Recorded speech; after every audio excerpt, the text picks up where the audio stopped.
नमस्कार। आज हम गौतम बुद्ध के समय की एक कहानी सुनने वाले हैं। एक ऐसी कहानी जो हमें सोचने का एक बिल्कुल नया नजरिया दे सकती है।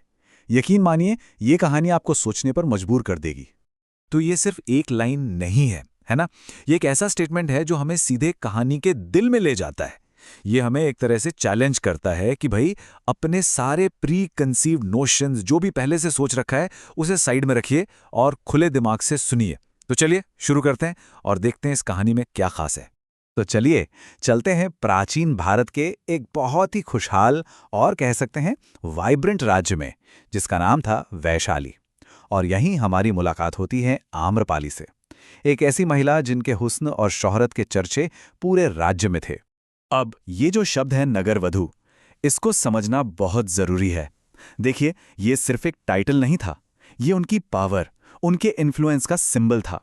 नगरवधु का मतलब था शहर की दुल्हन। सोचिए, इसका मतलब ये था कि वो पूरे शहर की थी और उनकी मर्जी के आगे हर किसी को झुकना पड़ता था। आम्रपाली का इन्फ्लुएंस आप सोच भी नहीं सकते। उनकी खूबसूरती और चार्म का जादू ऐसा था कि दूर दूर के राज्यों से अमीर लोग उनसे मिलने आते थे। और ऐसा नहीं कि आए और मिल लिए, नहीं, उन्हें महीनों इंतजार करना पड़ता था। और दौलत, इतनी दौलत जमा कर ली थी उन्होंने कि अपना खुद का एक आलीशान महल बनवा लिया था। मतलब हर तरह की लग्जरी और ऐशो आराम था उनके पास। लेकिन इतनी चमक दमक, इतनी दौलत, इस सब के बावजूद अंदर कहीं एक खालीपन था। आम्रपाली को वो सच्ची खुशी, वो सच्चा प्यार कभी नहीं मिला जिसकी उन्हें तलाश थी। बिल्कुल एक सोने के पिंजरे में बंद पंछी की तरह, जिसके पास सब कुछ है पर आज़ादी नहीं, सुकून नहीं। और बस यहीं से उनकी जिंदगी में एक बड़े बदलाव की कहानी शुरू होती है। तो अब कहानी एक ऐसे मोड़ पर आती है, एक ऐसा टर्निंग पॉइंट जहां से आम्रपाली की दुनिया हमेशा हमेशा के लिए बदलने वाली थी। और ये सब शुरू कहां से हुआ? उनके महल की बालकनी से। एक बहुत ही मामूली सा पल जिसने आगे चलकर एक असाधारण कहानी को जन्म दिया। तो हुआ ये कि एक दिन आम्रपाली अपनी बालकनी में खड़ी थीं और उन्होंने कुछ बौद्ध भिक्षुओं को वहां से गुजरते हुए देखा। उनमें से एक भिक्षु के चेहरे पर एक अलग ही तेज था, एक ऐसी शांति, एक ऐसी पॉजिटिव एनर्जी निकल रही थी उनसे जो आम्रपाली ने पहले कभी महसूस नहीं की थी। उनकी अपनी दुनिया के शोर शराबे से ये बिल्कुल अलग था और बस वो तुरंत उनकी तरफ खिंची चली गई। तो आम्रपाली ने वो किया जो कोई सोच भी नहीं सकता था। उन्होंने उस भिक्षु को भोजन के लिए अपने महल में बुलाया। और जब भोजन हो गया तो उन्होंने एक और भी बड़ी बात कह दी। उन्होंने भिक्षु से कहा कि वो 4 महीने यानी पूरे बरसात के मौसम में उनके महल में ही रुकें। अब ये सुनकर भिक्षु में जो जवाब दिया, वो कहानी का एक और अहम मोड़ है। उन्होंने कहा कि इसके लिए उन्हें पहले गौतम बुद्ध से इजाज़त लेनी होगी। अब सीन शिफ्ट होता है और कहानी पहुंचती है बुद्ध के मठ में। जैसे ही उस भिक्षु ने आम्रपाली के यहां रुकने की इजाजत मांगी, समझिए मठ में एक तूफान सा आ गया। बाकी सारे भिक्षुओं में बहस छिड़ गई, सब टेंशन में आ गए। बाकी भिक्षुओं को बहुत गुस्सा आया और डर भी लगा। उन्हें लगा कि अरे, एक गणिका के महल में 4 महीने, हमारा साथी तो पक्का भ्रष्ट हो जाएगा, अपने आध्यात्मिक रास्ते से भटक जाएगा। उनकी नजर में यह साफ साफ एक जाल था, एक प्रलोभन था। लेकिन गौतम बुद्ध, वो तो बुद्ध थे। उनका देखने का नजरिया ही अलग था। उन्होंने एक बहुत छोटी सी पर गहरी बात नोटिस की। उन्होंने देखा कि उस भिक्षु ने आम्रपाली को गणिका नहीं बल्कि महिला कहकर पुकारा था।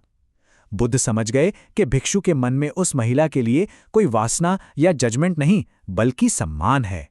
तो बुद्ध ने वहां 2 पॉसिबिलिटीज रखीं, 2 बिल्कुल ऑपोजिट आउटकम्स। उन्होंने कहा, या तो जैसा तुम सब डर रहे हो, ये भिक्षु उस महिला के प्रभाव में आकर अपने रास्ते से भटक जाएगा, या फिर उस भिक्षु की मौजूदगी से, उसकी सात्विकता से वो महिला बदल जाएगी।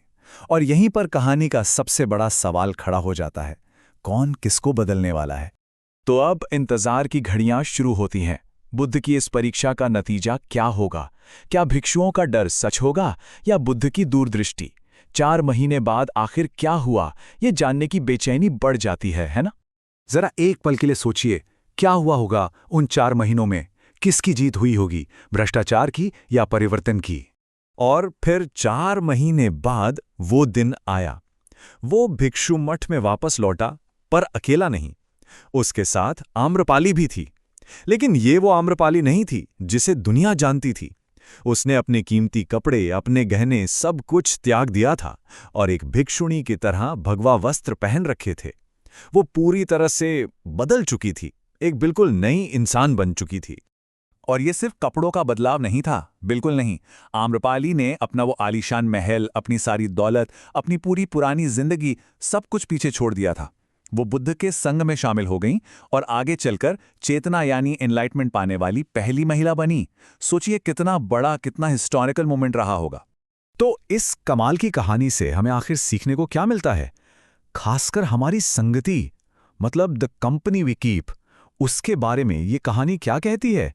चलिए इसके यूनिवर्सल मैसेज को थोड़ा और समझते हैं। देखिए, इस कहानी का निचोड़ ये है कि इन्फ्लुएंस यानी प्रभाव एक टू वे स्ट्रीट है। या तो हम अपनी संगति के रंग में रंग जाते हैं, जैसे गलत दोस्तों के साथ रहकर स्मोकिंग या ड्रिंकिंग शुरू कर देना, या फिर हम उस भिक्षु की तरह बन जाते हैं, इतने पॉजिटिव, इतने मजबूत कि हमारा प्रभाव दूसरों को बदल दे, उन्हें बेहतर बना दे। ये कहानी बहुत खूबसूरती से दिखाती है कि हमारे पास हमेशा एक चॉइस होती है। हम या तो दूसरों के इन्फ्लुएंस में बह जाएं, या फिर हम खुद एक ऐसा इन्फ्लुएंस बने जो दूसरों को इंस्पायर करे, उन्हें ऊपर उठाए। और ये चॉइस, ये पूरी तरह से हमारी होती है। और बस यही वो गहरा सवाल है जो ये सदियों पुरानी कहानी आज हम सबके लिए छोड़ जाती है। अपनी जिंदगी में, अपने रिश्तों में हम कौन सा रोल निभा रहे हैं? हम दूसरों से इन्फ्लुएंस हो रहे हैं या दूसरों को इन्फ्लुएंस कर रहे हैं? जरा सोचिएगा इस बारे में।